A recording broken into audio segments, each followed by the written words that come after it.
Chapitre 4 Convergence. Le conservateur.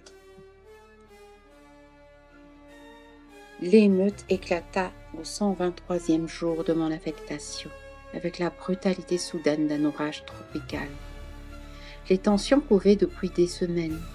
Des rumeurs circulaient parmi les travailleurs administratifs concernant l'intensification des transformations corporelles dans tous les secteurs du complexe. Ce qui avait commencé comme des cas isolés était devenu une vague de mutations impossible à dissimuler.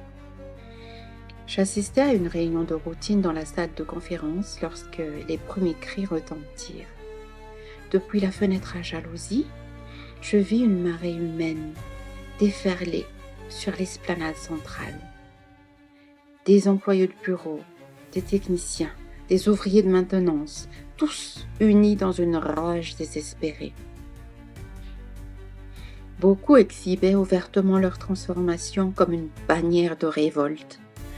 Membrane interdigitale, excroissance dorsale, pupille verticale dilatée.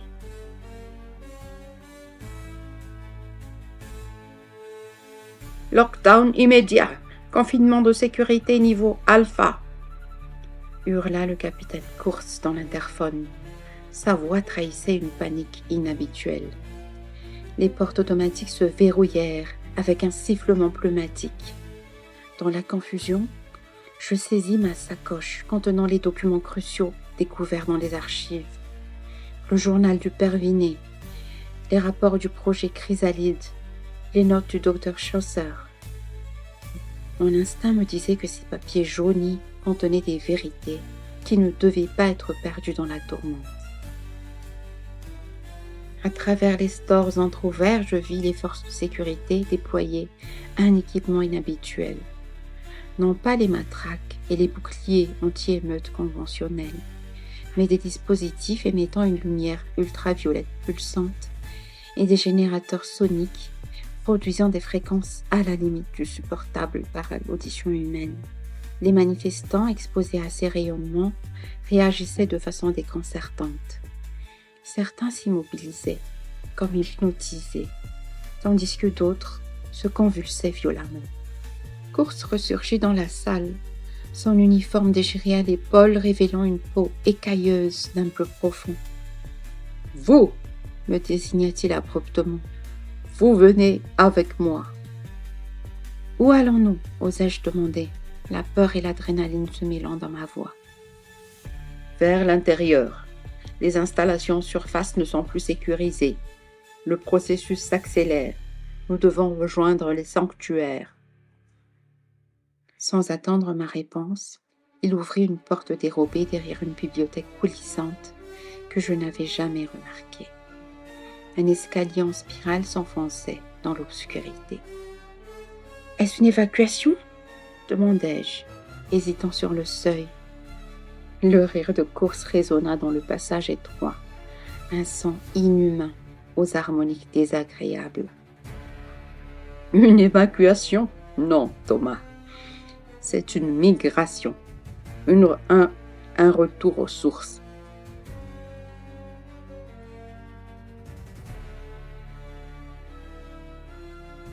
L'escalier semblait interminable, nous entraînant dans les entrailles du complexe.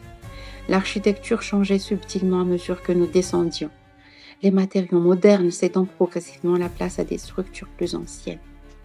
Les murs de béton laissèrent la place à de la pierre taillée, puis à une substance organique semblable à du corail fossilisé. L'air devenait plus dense, imprégné d'une odeur marine et d'un goût métallique. Ces passages existaient bien avant notre arrivée, commenta Kurtz, comme s'il lisait dans mes pensées. Bien avant la première vague coloniale, bien avant même les premières civilisations humaines. Qui les a construits ? Demandai-je, effleurant du bout des doigts la surface étrange des parois, qui semblaient réagir subtilement à mon contact.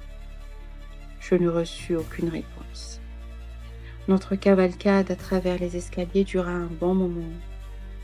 Puis le tunnel déboucha sur une caverne immense, dont le plafond voûté scintillait de cristaux pulsatiles.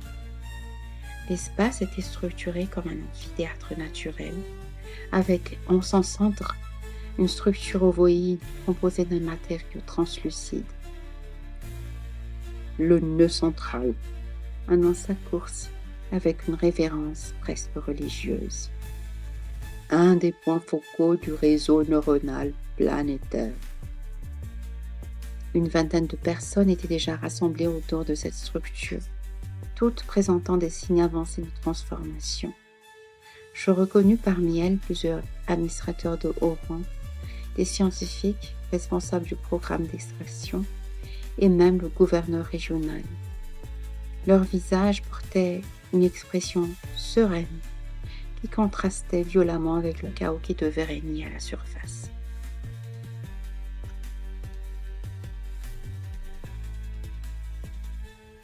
La restructuration progresse plus rapidement que prévu, déclara une femme autrice asiatique dont la peau entièrement recouverte d'écailles nacrées réfléchissait la lumière ambiante en arc-en-ciel subtil.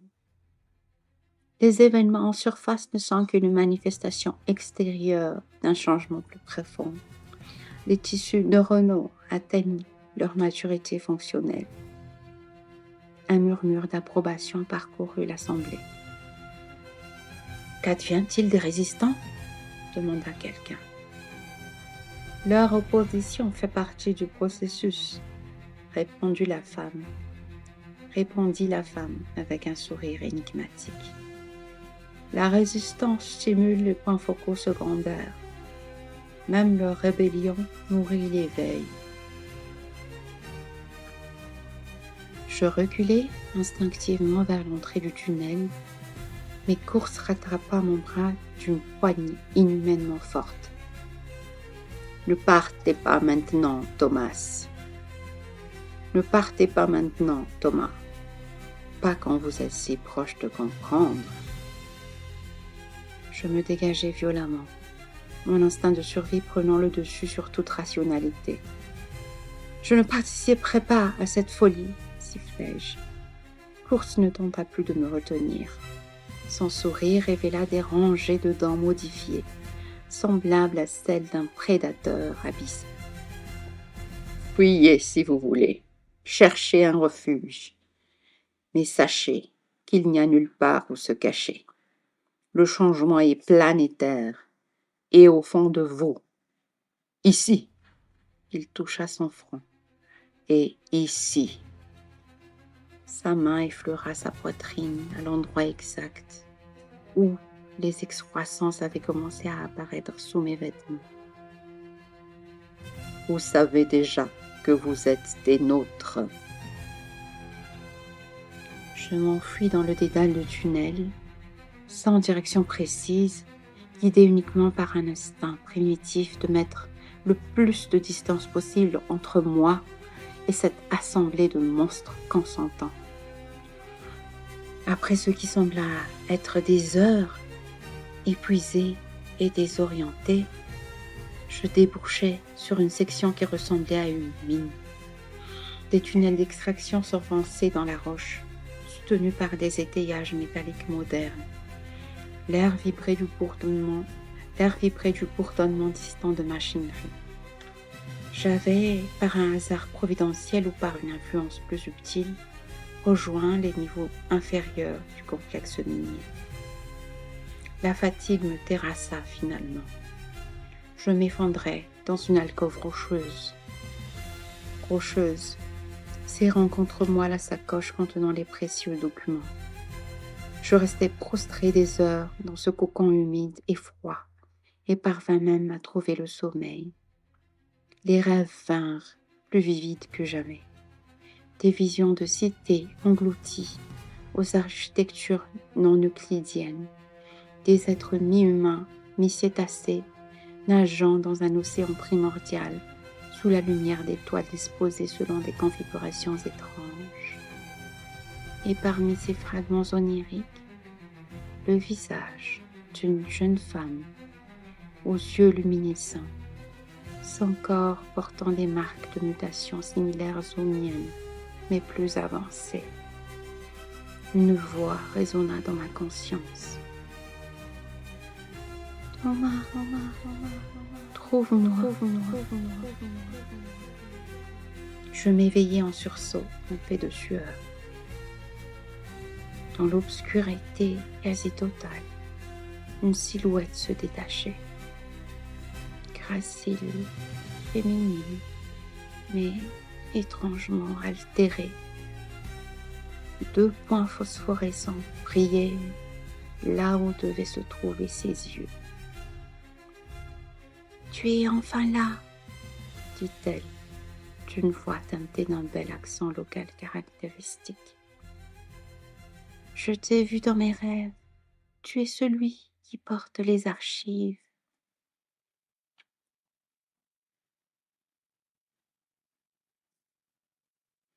L'étudiante aux rêves brisés.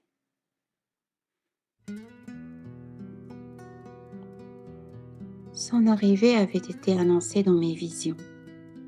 Quand les détecteurs des portes du niveau inférieur de la mine signalèrent une présence dans le tunnel ouest, je sus immédiatement qui j'allais trouver. Il était recroquevillé dans une alcôve, serrant contre lui une sacoche défraîchie, son corps secoué de tremblements. Les mutations étaient évidentes, même dans la semi-obscurité. Les plaques nacrées au niveau de sa nuque, ses doigts légèrement palmés, les reflets iridescents de sa peau lorsqu'elle captait la faible lumière ambiante. Pourtant, malgré ces transformations, il restait fondamentalement un homme de la surface, un administrateur, un représentant de ceux que j'avais considérés comme nos oppresseurs. « Je m'appelle Amara », me présentai-je, maintenant une distance prudente. « Je ne te veux aucun mal. » Il se redressa péniblement, son regard se fixant sur mes yeux luminescents avec un mélange de fascination et d'horreur. « Thomas, » murmura-t-il, j'étais archiviste au complexe administratif. » Ses yeux balayèrent le réduit rocheux que nous avions aménagé avec Gina et Karim. Une oasis de relatif confort dans les profondeurs hostiles. Des centaines de fragments cristallins tapissaient les parois, formant des motifs complexes qui pulsaient faiblement à l'unisson, comme guidés par un battement cardiaque invisible. « Tu n'es pas seul, » constata-t-il. « Nous sommes 3, confirmai-je. Nous avons établi ce sanctuaire loin des zones surveillées. »« Un acte de résistance ?»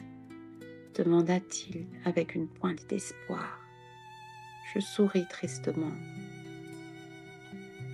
Nous le pensions aussi au début. Maintenant, nous ne sommes plus certains de résister à quoi que ce soit. Peut-être participons-nous simplement à un processus plus vaste, d'une manière que nous commençons à peine à comprendre. Je l'escortai à travers un passage étroit jusqu'à notre pièce principale, une cavité naturelle que nous avions agrandie et aménagée. Gina était là, ainsi que Karim. Tous portaient les marques avancées de la transformation, chacun selon un motif unique, mais complémentaire aux autres. « Voici celui dont j'ai parlé, » annonçai-je. « L'homme de mes visions, il porte les documents. » Karim s'approcha, ses mouvements fluides trahissant sa mutation avancée. Son corps avait développé une musculature inhabituelle, optimisée pour les environnements aquatiques. « Montre-nous » demanda-t-il simplement. Thomas hésita, puis ouvrit sa sacoche et en sortit délicatement plusieurs liasses de documents jaunis. Nous nous rassemblâmes autour d'une table rudimentaire nos corps transformés, projetant des ombres étranges dans la lumière cristalline. Ces textes, murmura Gina, en parcourant les pages du journal du missionnaire. Ils décrivent les mêmes rituels que ceux pratiqués par mes ancêtres, les cérémonies que notre gouvernement a interdites après la restructuration, les qualifiant de superstitions primitives. Et ces diagrammes, ajouta Karim, examinant les rapports du projet Chrysalide, correspondent exactement aux configurations que nous avons observées dans les cristaux. Pendant des heures, nous analysâmes les documents, confrontant leur contenu avec nos propres découvertes et expériences. Un tableau cohérent émergeait graduellement, non pas celui d'une simple exploitation ou d'un conflit entre nations, mais l'image d'un processus planétaire cyclique, ancien de plusieurs millions d'années.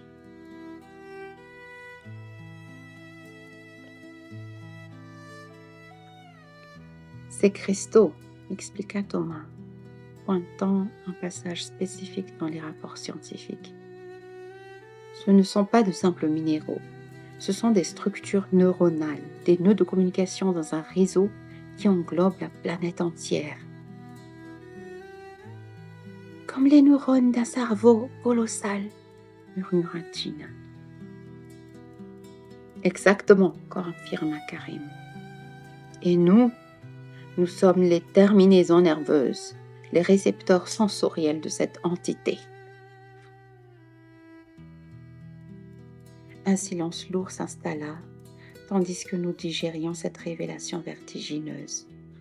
Ce n'était pas une invasion extraterrestre, comme le suggéraient les romans de fiction, ni une simple mutation biologique.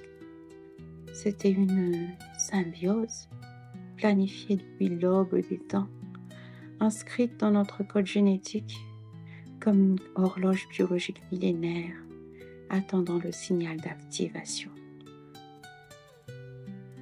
Cette nuit-là, guidés par une impulsion collective, nous nous disposâmes en une configuration spécifique, formant un motif qui reproduisait exactement un diagramme trouvé dans les documents du projet Chrysalide. Lorsque le dernier schéma fut placé, une résonance subtile emplit la chambre, non pas un son audible, mais une vibration qui traversait nos corps modifiés comme un courant électrique. Une vision partagée nous submergea. Nous nous vîmes simultanément à travers les yeux des autres, nos 4 consciences momentanément fusionnées en une perception unifiée. Au-delà de cette unité immédiate, nous perçûmes d'autres groupes similaires, dispersés sur tous les continents, des dizaines de milliers de transformés, formant collectivement les terminaisons nerveuses d'un organisme planétaire. Lorsque la vision s'estompa, nous restâmes silencieux, chacun assimilant cette terrible révélation à sa manière. Thomas fut le premier à parler, sa voix à peine plus qu'un murmure. Alors, ce que nous pensions être notre résistance était prévu depuis le début, complétai-je. Fait partie du processus d'éveil. Karim, dont les transformations étaient les plus avancées parmi nous, s'approcha de la configuration cristalline centrale, son regard reflétant une compréhension nouvelle et troublante. Ces cristaux ne sont pas seulement des nœuds de communication, dit-il. Ce sont des points d'ancrage dimensionnels. Ils stabilisent un passage entre leur réalité et la nôtre. Qui sont-ils ? Demanda Gina. Ces entités. Thomas consulta le journal du père Vinet, tournant les pages jusqu'à un passage spécifique. Selon ses écrits, ils se nomment eux-mêmes les premiers navigateurs. Ils existaient sur Terre bien avant l'apparition des premiers mammifères. Quand un cataclysme cosmique menaça leur civilisation, ils n'ont pas fui la planète. Ils se sont fondus dans sa structure même, dans un état de dormance consciente, attendant que les conditions soient propices à leur retour. Un bruit soudain nous alerte. Des pas lourds dans le tunnel d'accès. Nous nous fichâmes, prêts à défendre notre sanctuaire. Une silhouette massive apparut à l'entrée de la chambre. Le capitaine Kurtz. Ses transformations désormais impressionnantes. Derrière lui se tenaient plusieurs gardes de sécurité, tous marqués par des mutations avancées. « Je savais que je vous trouverais ensemble », déclara Kurtz, son regard alternant entre Thomas et moi.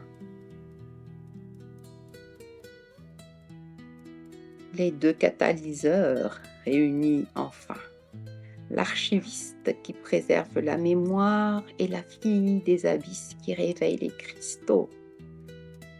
Il s'avança, sa peau écailleuse captant et réfléchissant à l'allure cristalline en motif hypnotique. Il désigna la configuration cristalline que nous avions assemblée. Vous avez créé un récepteur parfait. Maintenant, écoutez ce qu'ils ont à vous dire. Comme en réponse à ces paroles, les cristaux s'illuminèrent d'une lumière intrinsèque, pulsant à l'unisson dans un rythme qui évoquait irrésistiblement un battement cardiaque primordial. Une voix collective s'éleva dans nos esprits, une communication directe, contournant nos sens physiques, pour s'adresser directement à notre conscience transformée.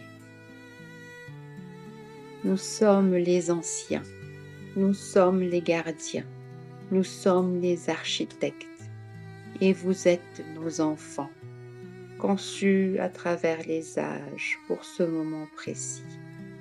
Le grand réveil a commencé, la confluence est imminente. Préparez-vous à transcender les limites de votre existence temporaire. Je sentis la main de Thomas chercher la mienne. Nos doigts transformés, s'entrelaçant dans un geste désespérément humain face à l'incompréhensible. Mais dans la lumière oscillante, nos ombres projetées sur les parois rocheuses ne ressemblaient plus du tout à des silhouettes humaines.